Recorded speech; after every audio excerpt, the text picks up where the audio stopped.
suis Romain Montrich, je suis directeur des ressources humaines de la CIS et plage l'organisme commun des pas mal d'actions dont de prévoyance. Donc c'est un organisme à gestion paritaire de prévoyance. Les centres de recentralisation professionnelle qui donc à la fois un élément de notion de critères pour vocation d'accompagner en fait les personnes. Je suis responsable des relations publiques de Monster. En fait, à la création se déroulait je suis partie d'un conseil. on travaille notamment avec la L'intégration du handicap, en fait, ils connaissent. Donc c'est travail mondial et association de parents des entreprises. Je suis Fabrice Charles, créateur de nouvelles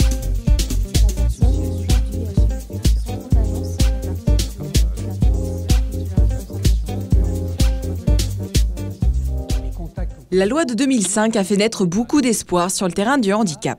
6 ans après, où en est-on? C'est pour répondre à cette question que nous avons réuni le 31 mars dernier des entreprises, des associations et des institutionnels qui œuvrent pour une véritable égalité des chances. Et force est de constater à leur écoute que le bilan est plutôt mitigé. Cette loi du 11 février 2005 a quand même fait évoluer les esprits, bouger les entreprises sur la question du handicap et tout un tas de politiques au sein des entreprises. Alors on appelle ça plus globalement la diversité, mais le handicap est inclus, ont mis en place des politiques pour aider au recrutement des travailleurs handicapés.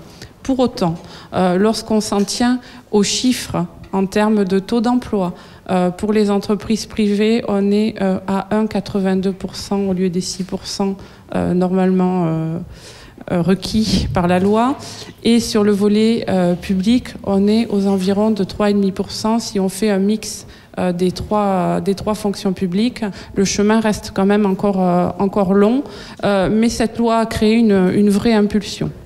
Pour nous, c'est surtout la notion d'accessibilité numérique qui nous importe. Qu'est-ce que l'accessibilité numérique? En fait, c'est pouvoir permettre à la personne handicapée, quel que soit son handicap, à partir du moment où elle utilise une aide technique, qui soit un logiciel spécifique ou un clavier particulier si elle a un handicap moteur, qu'elle puisse accéder à l'information et à toute notion d'information et de communication, que ce soit dans l'entreprise, en priorité, mais aussi au niveau de la cité de manière générale. Si on regarde actuellement le taux de chômage des personnes handicapées, il reste le même depuis quasiment 20 ans. Si on regarde les chiffres en valeur absolue du chômage, il est en progression, alors que pendant un petit moment il s'est tassé. On est aujourd'hui à quasiment 277 000 personnes en situation de handicap au chômage. Donc on est en phase ascendante du chômage des personnes handicapées. Il est vrai que la loi de février 2005 est un corpus juridique vraiment intéressant, qu'il a fait évoluer considérablement en effet les mentalités et qu'on inscrit de plus en plus le handicap, notamment dans la communication, on en a bien entendu parler. Néanmoins, je rejoins Véronique Bustrel, il reste des grands oubliés, qui sont évidemment les handicaps plus complexes. Très souvent, on pense que handicap mental et travail, ça rime pas très bien ensemble, mais si, ça peut rimer ensemble dans des conditions adaptées, et des conditions adaptées en milieu ordinaire de travail. Donc c'est un petit peu tout ça que je suis venue raconter aujourd'hui et échanger avec vous pour vous convaincre des capacités des personnes handicapées mentales. On s'aperçoit quand même qu'il y a une inégalité des personnes devant le recrutement selon le type de handicap. Pour les étudiants jeunes diplômés que nous avons, donc bac plus 2, 3, 4, 5, que nous avons en accompagnement, on a un petit indicateur, c'est la durée de l'accompagnement. Quelqu'un qui va souffrir d'un handicap physique, moteur, sensoriel, restera moins longtemps en accompagnement chez nous que quelqu'un qui souffre d'un handicap psychique. Tous s'accordent pour dire que la loi aura au moins eu le mérite de faire bouger les choses et les consciences. Nombreuses sont aujourd'hui les entreprises qui mettent en place des actions, mais les salariés des PME et des grands groupes sont-ils vraiment sur un pied d'égalité? L'obligation d'emploi de 6% de travailleurs handicapés ne concerne que les structures de plus de 20 salariés.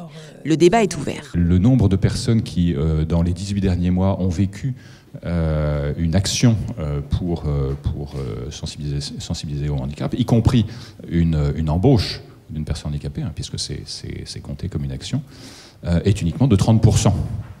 Voilà, donc dans 70% des cas, il ne se passe rien. Où est-ce qu'il ne se passe rien? Principalement dans les petites entreprises. Donc je crois que l'action principale maintenant, elle est de passer des grandes aux petites entreprises. Je rappelle quand même que les entreprises de moins de 20 salariés sont un des plus beaux pourvoyeurs d'emploi de travailleurs handicapés. Donc sans doute, effectivement, il y a un travail encore à mener sur les petites entreprises, mais quand même, elles font partie des bons élèves. Déjà, pour recruter des travailleurs handicapés, il faut recruter. Donc c'est déjà dans le réseau des entreprises qui recrutent qu'il peut y avoir des possibilités de recruter des travailleurs handicapés. Et on voit, nous, que pour 70% des gens qui sortent de centres de reclassement professionnel, ils sont recrutés dans des entreprises de moins de 50 et 50% dans des entreprises de moins de 20. Ça veut dire que dans des entreprises qui n'ont pas d'obligation particulière par rapport à ce sujet-là, et ce qui prouve que si elles les recrutent, c'est simplement parce qu'ils doivent avoir des compétences qui correspondent à leurs besoins, et elles ont non seulement, elles recrutent de façon générale, donc ça peut faciliter la vie, et en plus, elles ne recrutent pas systématiquement des gens qui ont au minimum Bac+2 bilingue anglais. Toutes les grandes entreprises ont aujourd'hui des missions handicap et sont bien armées sur le sujet. On sent que malgré tout, les petites entreprises, pour certaines, ne sont pas forcément à l'aise avec le sujet. D'abord parce que dans ces PME, parfois c'est le directeur général qui recrute. Et déjà, il n'est pas formé au recrutement d'une manière générale. Donc après, quand on passe sur des personnes handicapées, la situation parfois est plus délicate parce que se pose la question de est-ce que je pose la question, comment est-ce que j'aborde le sujet, et on sent qu'il y a un besoin d'accompagnement de ces personnes pour aborder justement cette phase de recrutement. Et c'est là où il y a certainement un travail à faire aussi pour favoriser cette mise en relation sur des entreprises plus petites. Malgré les bonnes volontés, certains freins persistent. Les employeurs évoquent souvent pour commencer leurs difficultés à trouver des candidats au sein d'une population globalement peu diplômée. La plupart sont sur des niveaux de formation autour plutôt de CAP, dans le meilleur des cas Bac Pro. Donc on n'est pas forcément sur les niveaux de formation qui sont demandés par les très grandes entreprises quand elles recrutent. Tout l'enjeu, c'est de permettre aux personnes qui ont eu un souci de santé de repartir sur le marché du travail avec une formation qui leur permet de travailler, ce qui est le cas pour la plupart d'entre eux. Donc nous, un de nos soucis, c'est le travail avec les entreprises pour repérer au plus près les compétences dont elles ont besoin et de pouvoir accompagner les personnes sur ces niveaux-là. Il faut essayer de raisonner en termes de compétences, de potentiel et pas simplement de reconnaissance par le diplôme. Donc il faut aussi faire un travail en amont avec l'opérationnel, le manager, sur les critères de recrutement. Et puis, il faut savoir aussi identifier les potentiels, les compétences. Donc, on va aller vers des outils de type Assessment Center, où on va, par exemple, travailler sur des simulations ou sur des mises en situation pour apprécier ces compétences au-delà, je dirais, du parcours professionnel passé du candidat. Si la loi a incité les entreprises à se pencher sur le recrutement des personnes handicapées, qu'en est-il de l'après? Malgré les avancées, certaines discriminations perdurent lors des entretiens d'embauche, mais aussi tout au long de la carrière. Oui, donc effectivement, je voudrais juste rappeler que le législateur a prévu 18 motifs de discrimination. Donc aujourd'hui, une personne qui est victime de discrimination, au même titre qu'une discrimination sexuelle ou au motif de l'âge, peut avoir des recours non juridictionnels, par exemple aller se porter plainte auprès de la HALD ou auprès de l'inspection du travail. Elle peut aussi avoir des recours de type juridictionnel au Conseil des prud'hommes et obtenir des dommages-intérêts, et puis elle peut aller aussi au pénal. À partir du moment que l'entreprise a le nombre de personnes handicapées recrutées avec un aménagement de poste de travail, il est obligé de s'engager à protéger l'emploi de la personne handicapée. Un travailleur handicapé n'est pas un salarié protégé. Je crois que ça, c'est très très important aussi à faire passer comme message. La personne handicapée a des droits au sein de l'entreprise comme tous les autres salariés, mais elle n'a pas plus de droits que les autres salariés. En revanche, tout à l'heure, il a été évoqué la question des mesures appropriées. Elle doit prendre effectivement l'ensemble des mesures appropriées pour adapter le poste de travail à la personne handicapée, mais si tout ce travail-là a été fait et que le maintien sur le poste n'est pas possible, elle est tout à fait dans son droit de licencier la personne pour inaptitude. Il n'y a pas de protection particulière des travailleurs handicapés. Même si, comme on l'a vu, le travailleur handicapé n'est pas un salarié protégé, l'entreprise doit tout faire pour adapter son poste de travail ou lui offrir de nouvelles perspectives. Autre enjeu, celui de la sensibilisation des équipes et des managers. Selon un sondage du magazine Courrier Cadre, publié en avril dernier, près de 74% des cadres ne se sentent pas suffisamment préparés ou formés pour accueillir une personne handicapée dans leur service. Et plus de 27% pensent que leur entreprise n'a pas mis en place de politique d'intégration. Plus de 37% n'en savent rien. Du travail reste donc à accomplir, même si les efforts engagés par certains ne sont pas toujours visibles. Quand on est dans l'intention, globalement, l'ensemble, et le sondage le montre bien, des personnes sont plutôt ouvertes, mais dès qu'on arrive dans la réalité, c'est-à-dire intégrer une personne handicapée dans son équipe, dans son univers de travail, on voit l'ensemble des freins ressortir, y compris sur l'intégration, sur la différence, sur...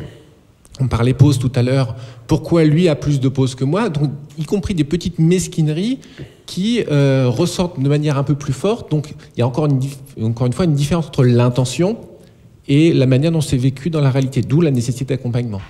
Je pense qu'il y a un double paradoxe. On vit un double paradoxe entre la représentation et la réalité. On parlait de communication, c'est pas forcément ceux qui en communiquent le plus qui en font le plus.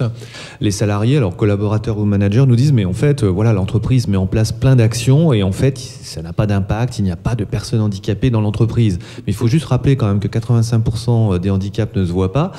Donc si l'entreprise ne communique pas sur ses résultats, sur son taux de personnes en situation de handicap de façon extrêmement concrète, le salarié, lui, n'a pas connaissance de ces résultats. L'accueil de stagiaires déficients psychiques et intellectuels.